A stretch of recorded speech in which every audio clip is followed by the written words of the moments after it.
Hey everybody, how's it going? Back again today. See, this will be part 4. We got some things taken care of last night. Worked late on a few things. I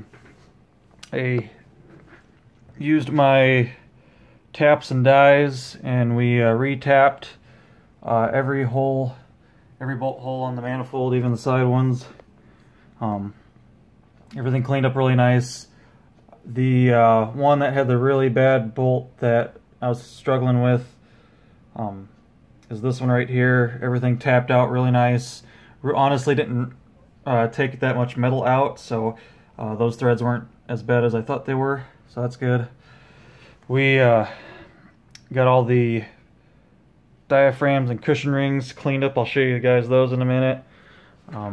We got the power chamber of the two-piece 1L apart. It's just kind of sitting there. We'll clean that up. Get all that nasty stuff out of there. The gasket survived really good. A little dirty. We'll clean it up a little bit, but in good shape. Didn't crack, didn't break, so that's still a nice usable piece. And then over here we got all the diaphragms, and you guys can see there's still staining and stuff on them, but they are clean. That's all stuff that just would not come off with a simple rub down. When I cleaned these, I did not get too wild. Basically what I did was I took PP Blaster, sprayed it on the disc, and then just with my bare hands rubbed anything that would come off. Maybe gave it about, if there was a spot that I was kind of working on with like the side of my thumb, I did not use my nails at all, but I kind of just like took the side of my thumb and kind of worked some areas for like 30 seconds or so, and just took off whatever wanted to freely come off. I did not get too crazy with the Scotch-Brite pads on these at all.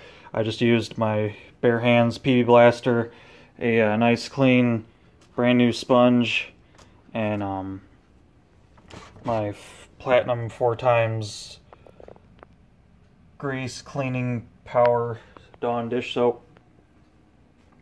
Cleaned up the cushion rings the same way, just kind of put a bead of soap around it, kept it in my hands, used a little bit of really hot water, and cleaned them all by hand. So everything here is as clean as it wanted to get. Of course, you guys can see this one's extremely clean because that's the replacement back diaphragm for the 3-bell, and then this is also the replacement cushion ring, so that's why it's a little bit shinier than the others. But other than that, we're going to keep everything original. I'm not going to try new diaphragms on these. I'm going to use the original fronts. I'm going to make sure everything's facing exactly how it was.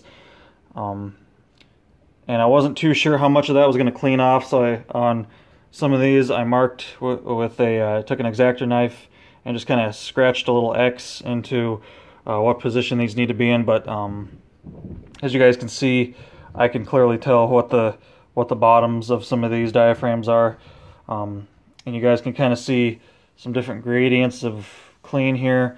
Of course, this is the one out of the 1L, so it was the deepest back there. Didn't really get too much, just has some of that kind of like surface brushing from just particulates in the air as it was being blown. Some of these actually have areas of buildup where moisture sat for a while, but none of that will freely come off. I'm not worried about it affecting the sound at all. All the rings on the diaphragms are really good and clean, so that's all that matters, is that I have a good clean relationship between the nozzle ring and then the nozzle surface on these diaphragms. Should sound really good. The backs, of course, are almost mint condition because they've never been flipped. This one, you guys can see where the diaphragm, the broken diaphragm in the back of the 3-bell was rubbing up against that disc. All that is just some actual little bit of polishing from the rubbing in those areas. Nothing is actually scratched deep in the metal, so I'm not worried about that disc. That disc should still work just fine. And if I have an issue with it, I can kind of mess around with thicknesses of cushion rings and some stuff like that, but I'm really going to try to use as much original as possible. And last night I was thinking to myself of the horn overall and kind of what I want you guys to get from this experience in these series of videos. So pretty much I'm not going to replace any bells. We're going to use the original 3-bell. You guys heard in the first test video, this horn sounded fantastic, so I shouldn't have too many issues with that. It should clean up nice and still have quite a few years of service, especially for what I'm going to use it for. It's not, it's not going to see regular mainline honking, so it's going to take a long time for that to wear down to the point where it's actually going to really affect the sound of anything. So pretty much what I'm having this project is a working example of how you can take a horn that was in service and very simply and with very little money clean it up and still have a really good sounding, properly working horn, other than the exception of replacing the cushion ring in the back diaphragm. A lot of you get horns, normally you have stuff that's still usable completely. These are all still very much usable, even with these wear lines in them. I've had diaphragms that were much worse than these, and they still sounded proper. So I'm kind of using this horn as an example of how you can still use all the original parts and everything and just kind of take a little bit of time.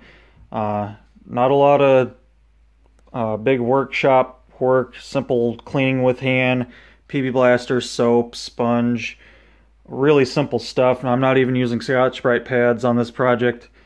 We'll rub down the bells with a PB blaster by hand, so that way I can try to get all the soot off of these bells, and then we'll wash them with hot water and soap and go that way. And as you guys can see, the hardware isn't sitting out. I already have that soaking in lacquer thinner, pure lacquer thinner. I did tap, or I used a dye on the foot bolts, so all those bolts have been retapped. Even the one that was really screwed up actually came out really nice, cleaned up really good. And I'll show you guys. That's probably going to soak for a while until that paint frees up, and then I'll take that out to my garage and use a wire brush and clean off the remaining paint. But I'll show you guys what I used last night. So this is the tap and the nice tap handle that I use for tapping the manifold. I'll see if I can find all the information on here and zoom in on it for you. So I use Irwin taps and dies. They're really good stuff. They're nothing fancy, but for aluminum work they're great, and even on the stainless steel bolts they work really great. And the size that you're looking for is 3/8. That's the size of the bolt, and then 16 NC, that's your thread count. So if you guys are wanting to find a tap that works for manifolds, find a tap. Doesn't matter whatever company you can find, or whatever company. Boy, if I could focus, that'd be sweet. So yeah, 3/8. There we go. You're gonna look for 3/8, 16 NC, and that gets you your tap. And this is a fluted tap. Works really well for what I need it. And I also use oil. I just have a it's just 100% synthetic. It's some old stuff that I got a while back. It's 100. Here, let me see if I can get this damn thing to focus. 100% synthetic lubricant, and it's just a 1 ounce fluid.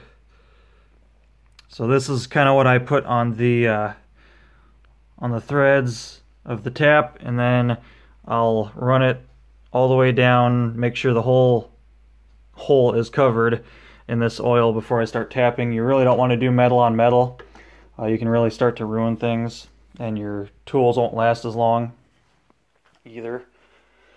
And then this is the die that I used, and it's basically gonna say the same things. So it's 16 NC, so that's for your threads, and then it's 3/8. So this is the die that I used to fix up those foot bolts over there. And then let's say you have back cap bolt issues and even diffuser ring issues. Well, luckily diffuser ring bolts and back cap bolts are what is it, 1/4 inch, I believe. So pretty much the same thing. These are the it's a tap and die for if I have an issue in the power chamber. So let's say I had a bolt get stuck, broke, had to drill it out, use that to retap the hole. I'll see if I can find the letters for you here. So I'm still sticking with Irwin, and you're going to want a 1/4 20. You know, 1/4 being the bolt size, 20 being your threads per inch. So that's what you guys are going to want to look for if you need something to tap out power chambers.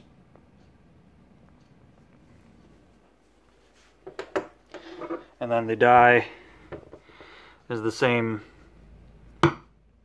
deal. 1/4 by 20 NC. So it's 1/4 size bolt, 20 inches, or 20 threads per inch. And then I also have these really nice, the handles are super nice to use on this stuff.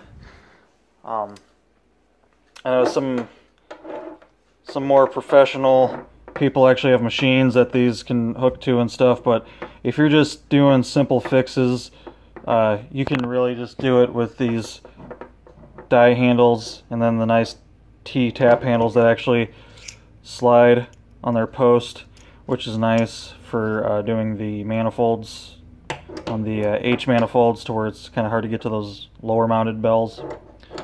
So that's pretty much everything that I use. And basically when I do a bolt, I'll run the bolt down, and then I'll use a socket, and then I'll work this back and forth until it's running smooth all the way down and all the way up. That's basically what I did on the really bad bolt yesterday. And I might be able to find it because it had a couple of the threads were kind of chunked out there. Let's see if I can see which one it is here. I did clean all of them, at least all the foot bolts. I didn't really worry about them other ones because they're going to get cleaned just in my normal cleaning process. Let's see, where is it here? If I can find it. Don't know if I'm going to be able to find it in here. Let's see, what's this guy here?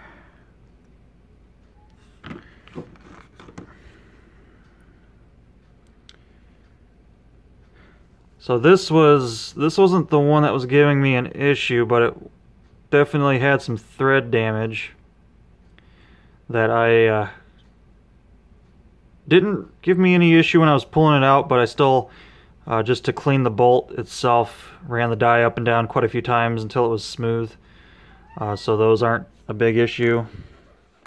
But I wish I could find the one that actually gave me all the trouble yesterday.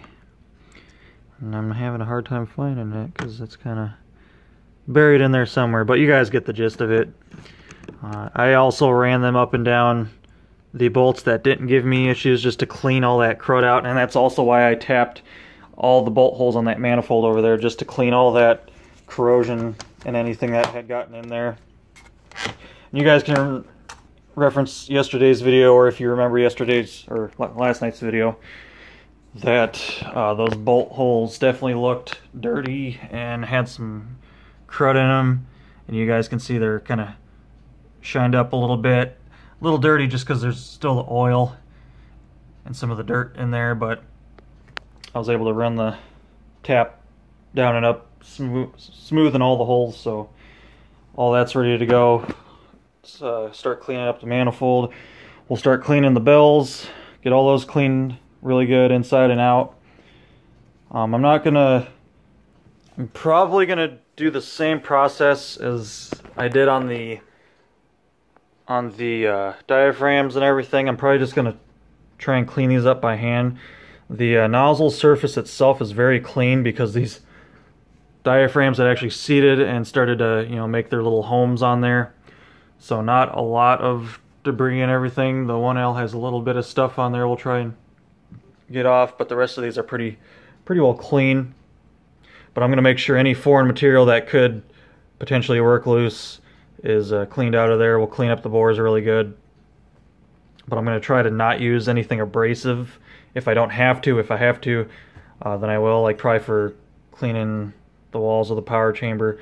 But I'll see how much I can get loose just by having the PP blaster on there and kind of cleaning stuff with like a soft brush and stuff like that. So we'll clean all that up. The faces on the back of the bell and the front of the power chamber on the two-piece 1L are still really nice. You can even see some of the rainbowing in the metal there. That's pretty nice. So we'll kind of clean that up, clean this up, and she'll be ready to go back together. We'll clean up the back caps. Back caps are going to be the same way. I'm just going to clean what wants to be clean, and then whatever stays behind can just stay there, and it's not going to harm anything. I know the 3-bell is definitely has a lot of staining in it, so there's a lot of that won't come out. You guys can see where the broken diaphragm was rubbing up against there. So we'll just clean whatever wants to be clean, and then whatever doesn't can stay in there. Really trying to just have this be a pretty simple, straightforward project for everybody. I know some of my other projects sitting out there get pretty crazy with the scope of cleaning that I do, actually trying to make the power chamber shine and all that stuff. Like, you really don't have to do that stuff to make the horn sound good, just as long as there's no free material floating around in there. Inlets have to be cleaned really well. Nozzle rings need to be clean, diaphragms need to be clean for a good relationship between those two. And then the air pathways in the manifold need to all be cleaned out. And you can see this definitely has some junk in it, so we'll clean the manifold out really well. The backs of the diffuser rings, you guys can see where the air comes in, all that nasty stuff that gets spread around in there. That's what we want to avoid. So we'll clean these up. You can see that. Let's see, that's the 2-bell. So the 2-bell was really getting some nasty stuff thrown at it.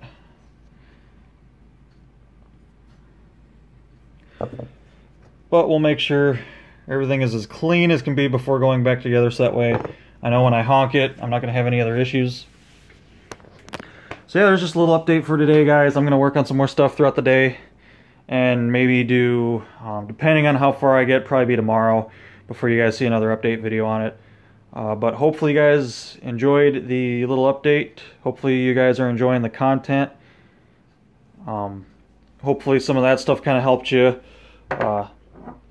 Like I said, a lot of this stuff you can do on your own, just as long as you got the right tools and you have the know-how.